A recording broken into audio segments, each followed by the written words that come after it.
Last 2 दिनों से मैं इतना अपसेट हूँ कि आपको क्या ही बताऊँ। अब रीज़न क्या है वो भी आपके साथ शेयर करता हूँ। ये हमारी न्यू मुर्गी को आप देख सकते हैं, ये क्या करती है ऐसे ऊँची-ऊँची जगहों पे रात को बैठने के लिए चली जाती है। अब चूँकि ये अंदर बैठी हुई थी और शाम के टाइम पे अंदर गर्मी होती है, तो मैंने इसको नीचे उतारा कि मैडम बाहर जाके ही बैठ जाओ, यहाँ पे गर्मी है। तो फिर मैं आ गया डब्बी मेमनी का दूध निकालने के, मेरे मुँह से अभी भी डब्बी मेमनी ही निकलता है, जबकि ये माँ बन चुकी है, अब ये दूध देती है, अब ये डब्बी बकरी है। इंशाल्लाह ये नेक्स्ट डिलीवर करेगी, इसके बच्चे इंशाल्लाह ज़िंदा होंगे, ये खुद भी सेहतमंद होगी, मैं भी सेहतमंद हूँगा और फिर ये डब्बी बकरी प्रॉपर बन जाएगी इंशाल्लाह जब इसके पास इसके बच्चे होंगे। इस बार तो इसका बच्चा सर्वाइव नहीं कर सका, उसमें अल्लाह मियाँ की मर्ज़ी। तो जी पांडा की आपको अपडेट दे दूँ कि ब्लैक एंड व्हाइट बेबी जो है ना, इसका नाम तो पांडा फिक्स कर दिया हुआ है। अब ब्लैक मेमनी जो है ना, इसका नाम क्या रखना चाहिए वो भी आप लोग प्लीज़ कमेंट्स करें। तो हम आपके कमेंट्स में से जो ब्लैक मेमनी है ना, उसका नाम सेलेक्ट करेंगे इंशाल्लाह। कुछ नाम मेरे ज़हन में है, तो मुझे लगता है कि वो इतना सूट नहीं कर रहे मेमनी को। पांडा के साथ कोई ऐसा नाम चाहिए। तो पांडा की अगर आपको अपडेट दूँ, तो पांडा जी पिछले कुछ दिनों से बीमार था, अभी भी प्रॉपर ठीक नहीं हुआ। हुआ क्या है, जैसे आपको पता है बरसात का मौसम है, गर्मी थी, तो बरसात के मौसम में बहुत सी बीमारियाँ जो है ना जन्म लेती हैं। तो आपको पता है कि हमारी बकरी ने फ्रेश डिलीवर किया था और इनका जो होता है ना नाड़ू,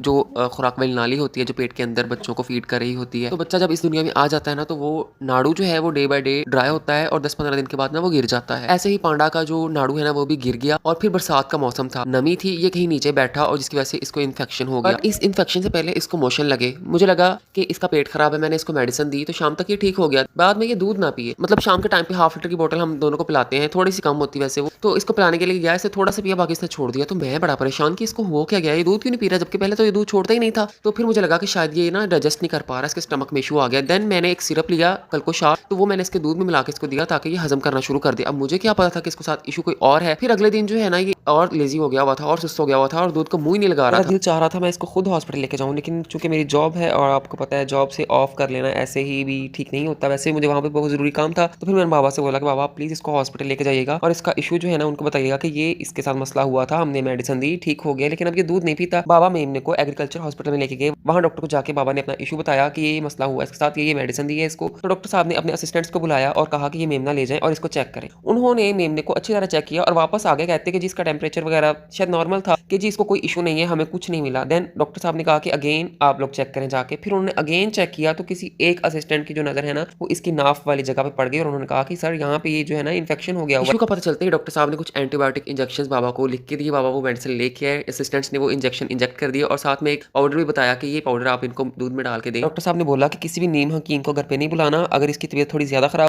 या इसका जिस्म अकड़ जाए तो आप लोगों ने फौरन हॉस्पिटल लेके आना है, इसको टेटनस का इशू हो सकता है। अल्लाह का लाख लाख शुक्र है, पांडा अब डे बाय डे रिकवर कर रहा है।